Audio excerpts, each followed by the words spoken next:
தொழிலிட பாதுகாப்பு மற்றும் சுகாதாரம் செயல்முறை ஆலைகளில் முக்கியம்.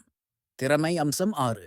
உயரத்தில் வேலை செய்யும் போது கட்டுப்பாட்டு நடவடிக்கைகள், விழு பாதுகாப்பு உபகரணங்கள் மற்றும் பராமரிப்பு முறை. விழு பாதுகாப்பின் நோக்கம் விழுவதை தடுத்தல் அல்லது விழுதற்கு பிறகு நிறுத்துவது. விழு பாதுகாப்பு 3 வகைகள்: கட்டுப்பாட்டு அமைப்புகள், கைது அமைப்புகள், நிலைமை அமைப்புகள்.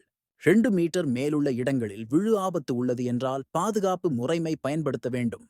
நிலையற்ற இடங்களில் பாதுகாப்பு தடுப்புகள் எப்போதும் அவசியம். உயரம் எதிர்பார்க்காமல். களஞ்சிய ஆர்டர் தேர்வாளர்களுக்கு பாதுகாப்பு தடுப்புகள் அல்லது பாதுகாப்பு கயிறு முக்கியம். ஜன்னல் துவைக்கும் போது எப்போதும் விழு கைது அமைப்புகள் பயன்படுத்த வேண்டும்.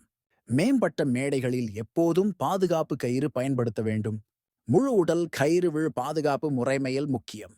விழு கைது முறைமையில் சாக் அப்சார்பிங் லானியாட்கள் முக்கியம். உயரத்தில் தங்குதளங்கள் சரியாக பொருத்தப்பட வேண்டும். உயரத்தில் வேலை செய்யும் பணியாளர்கள் திறம்பட பயிற்சி பெற வேண்டும். ஒர்க்கிங் தொழிலிடத்தில் ஏணி சரியாக பயன்படுத்துதல் மற்றும் பராமரிப்பு முக்கியம். ஏணிகளில் விழு ஏற்படும் காரணங்கள் பல. பயிற்சி குறைவு, வழுக்கல். ஏணிகளை பயன்படுத்தும் முன் ஆய்வு செய்ய வேண்டும்.